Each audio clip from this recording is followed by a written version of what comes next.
নমস্কার সকলকে, আমি Biswajit Ghosh.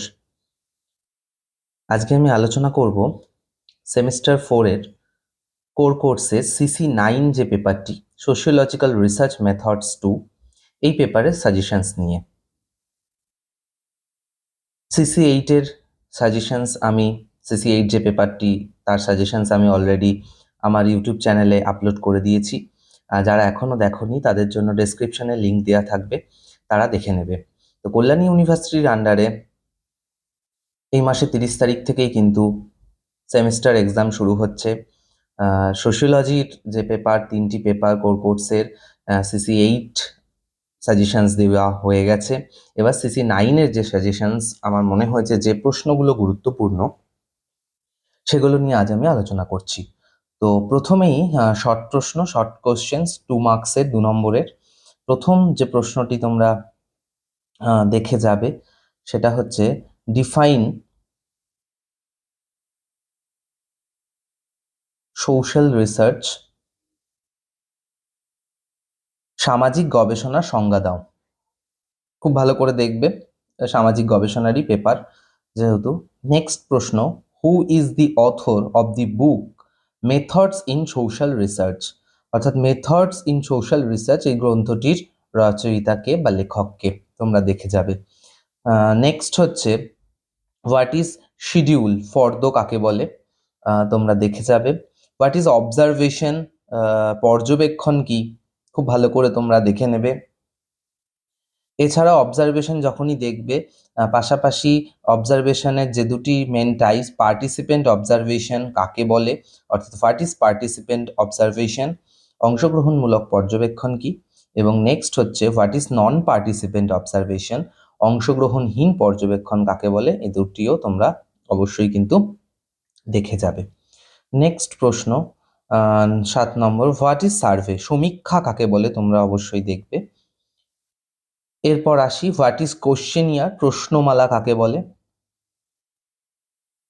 Next, what is unstructured questionnaire, কাঠামোহীন প্রশ্নমালা কাকে বলে, এটিও তোমরা খুব ভালোভাবে দেখে নেবে। নেক্সট, হোয়াট ইজ হাইপোথিসিস, প্রকল্প কাকে বলে বা প্রকল্পের সংজ্ঞা দাও। এছাড়াও তোমরা যেহেতু তোমাদের স্ট্যাটিস্টিক্স এই পোর্শনে আছে, সেখানে তোমরা হোয়াট ইজ পাই ডায়াগ্রাম, পাই লেখচিত্র কাকে বলে দেখে যাবে। Next, what is measure of central tendency, মধ্যবর্তী ঝোঁক পরিমাপ কাকে বলে, তোমরা পড়ে নেবে। নেক্সট হচ্ছে ডিফাইন মোড, মোডের সংজ্ঞা দাও। Number 14, what is variance, variance কাকে বলে। তো এই জায়গাগুলো অবশ্যই, এই প্রশ্নগুলো অবশ্যই তোমরা দেখবে।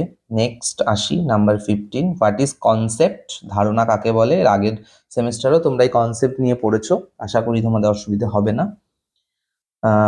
16, what is analysis of data, তথ্য বিশ্লেষণ কাকে বলে।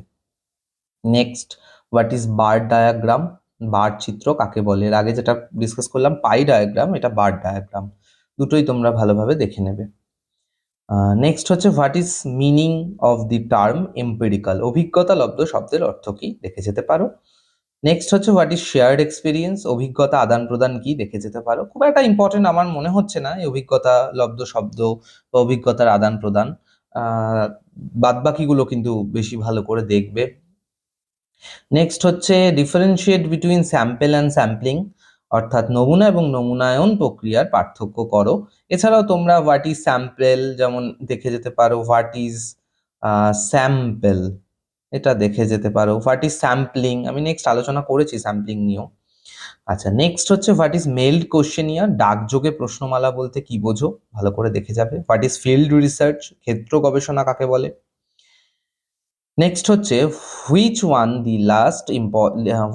দি least important measure of central tendency, কেন্দ্রীয় প্রবণতা সব থেকে কম গুরুত্বপূর্ণ পরিমাপক কোনটি, এটা দেখে যেতে পারো। নেক্সট হচ্ছে what is the meaning of experimental research, পরীক্ষামূলক গবেষণা বলতে কি বোঝো, দেখে যেতে পারো।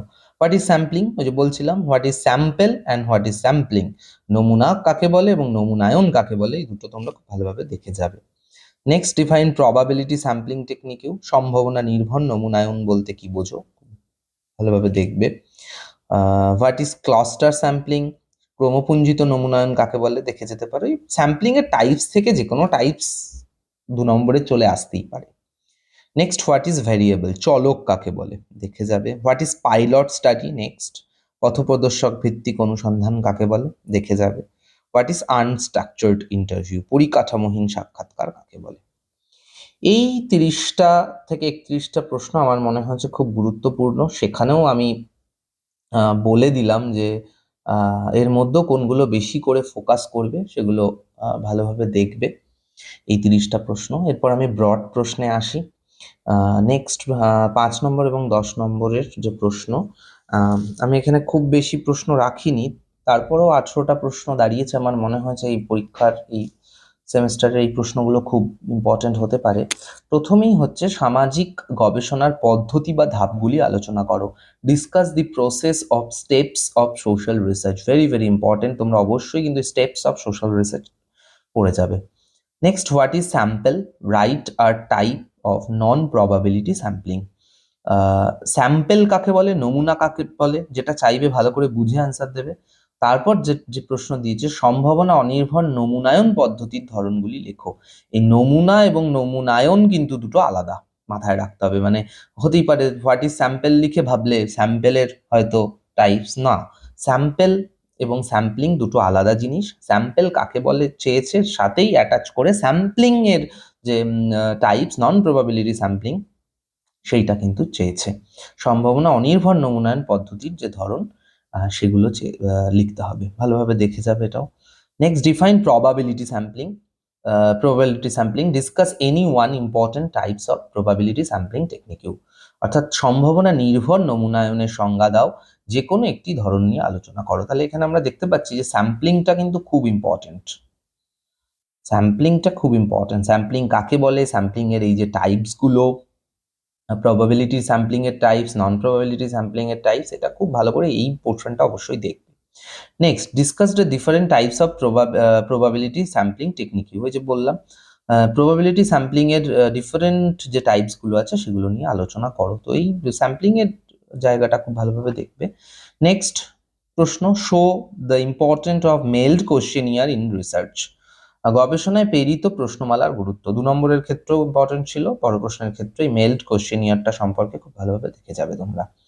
নেক্সট হচ্ছে explain the technique you and important of field research. ক্ষেত্র গবেষণার কৌশল ও গুরুত্ব ব্যাখ্যা করো। এই ফিল্ড এবং ফিল্ড রিসার্চ দিয়ে কিন্তু প্রশ্ন আসতেই পারে, প্রিভিয়াস ইয়ারেও এসেছিল। অনেক সময় কিন্তু এমনও দিয়ে দিতে পারে যে explain the technique you and importance of field research, কথাটা উল্লেখই করলো না। যে ক্ষেত্র সম্পর্কে তোমার মতামত ব্যক্ত করো। এই জন্যই আলোচনা, এই জন্যই ভিডিও করা, যে জায়গাগুলোকে বুঝিয়ে বলে দেওয়া তোমাদের জন্য, যাতে ঠিকঠাকভাবে প্রশ্ন বুঝে তোমরা অ্যান্সার করতে পারো। নেক্সট হচ্ছে 7 number, interview as an important technique of data collection discuss. একটু ঘুরিয়ে প্রশ্ন, সাক্ষাৎকার হলো তথ্য সংগ্রহের একটি গুরুত্বপূর্ণ কৌশল। অবশ্যই গুরুত্বপূর্ণ কৌশল, সেটা কি কেন গুরুত্বপূর্ণ কৌশল সেটাই তোমাদের কিন্তু আলোচনা করতে হবে, দেখে যাবে ভালো করে। নেক্সট হচ্ছে what are the features of good interviewer. একজন ভালো সাক্ষাৎকার গ্রহণকারীর বৈশিষ্ট্যগুলি কি কি, দেখে যাবে। Next, discuss different characteristics of hypothesis. প্রকল্পের বিভিন্ন বৈশিষ্ট্যগুলো আলোচনা করো। এটাও খুব ভেরি ভেরি ইম্পর্টেন্ট প্রশ্ন, এগুলো সবই ভেরি ভেরি ইম্পর্টেন্ট প্রশ্ন থাকছে। Next, define hypothesis. What are the characteristics of a good hypothesis. অনুকল্প বা প্রকল্প কাকে বলে, উৎকৃষ্ট অনুকল্পের বৈশিষ্ট্যগুলি আলোচনা করো। নেক্সট প্রশ্ন, narrate the difference between concept and fact. এই কনসেপ্ট এবং ফ্যাক্টের পার্থক্যটা তোমরা দেখে যেতে পারো চাইলে। Next number 12, what is survey, নিরীক্ষা কাকে বলে। Discuss various steps attached with it. অর্থাৎ এর সঙ্গে যুক্ত বিভিন্ন ধাপ, এই নিরীক্ষার যে ধাপ সেইগুলো কিন্তু আলোচনা করতে বলা হয়েছে, দেখে যাবে ভালো করে। Next, define arithmetic mean and discuss its characteristics. Arithmetic mean কাকে বলে এবং এটার বৈশিষ্ট্যগুলো আলোচনা করো, দেখে যেতে পারো। Next, what do you mean by unstructured interview. Discuss with suitable example its advantage and disadvantages. অর্থাৎ অকাঠামোবদ্ধ সাক্ষাৎকার কাকে বলে, উদাহরণ দিয়ে এই ধরনের যে সাক্ষাৎকার তার সুবিধা এবং তার অসুবিধাগুলো কিন্তু তোমরা দেখে যেতে পারো। নেক্সট হচ্ছে discuss the relationship between term variance and covariance. Variance এবং কোভেরিয়েন্স এই যে শব্দ দুটো এর মধ্যে সম্পর্ক লিখতে হবে। নেক্সট নাম্বার 16, মিডিয়ান ও মোডের সংজ্ঞা দাও। Give definition of median and mode, identify its dissimilarities from each other. অর্থাৎ এই মিডিয়ান এবং মোডের যে পার্থক্য সেগুলো আলোচনা করতে হবে। Next, why does observation consider as an important method of data collection? অর্থাৎ পর্যবেক্ষণ কেন একটি গুরুত্বপূর্ণ তথ্য সংগ্রহের পদ্ধতি হিসেবে ব্যবহৃত হয়, এটাও দেখে যাবে খুব ভালো করে। And finally, write a note on observation. What are the main types of observation? পর্যবেক্ষণ সম্পর্কে একটি সংক্ষিপ্ত টিকা লেখো। পর্যবেক্ষণের প্রধান ধরনগুলি উল্লেখ করো। এই অবজারভেশনের কনসেপ্টটা ওইদিকে যেমন স্যাম্পলিংটা খুব ভালো হবে, এখানেও কিন্তু অবজারভেশনটাও কিন্তু খুব ভালো করে পড়ে যাবে। অবজারভেশন কাকে বলে, তার টাইপসগুলো, তার সুবিধা অসুবিধাগুলো দেখে যেতে পারো। এই থাকছে সিসি 9-এর ইম্পর্টেন্স। আমার মনে হয়েছে প্রশ্নগুলো খুব গুরুত্বপূর্ণ এবং এর মধ্যে পড়ে গেলেই আশা করি তোমরা এখান থেকে কমন পাবে এবং লিখতে পারবে পড়ে গেলে ঠিকঠাকভাবে। তো সকলকে বেস্ট অফ লাক সিসি 9-এর পরীক্ষার জন্য। সকলের পরীক্ষা ভালো হোক। তোমরা আশা করব এই ভিডিওটা তোমাদের বাকি বন্ধু বান্ধবীদের সাথে শেয়ার করবে। আজকের মতো ভিডিওটা এতটুকুই থাকছে। নেক্সট ভিডিওতে আমি কিন্তু সিসি 10-এর যে ইম্পর্টেন্ট সাজেশনস সেটা নিয়ে কিন্তু আমি আলোচনা করব। ধন্যবাদ সকলকে, প্রত্যেকে ভালো থেকো, সুস্থ থেকো।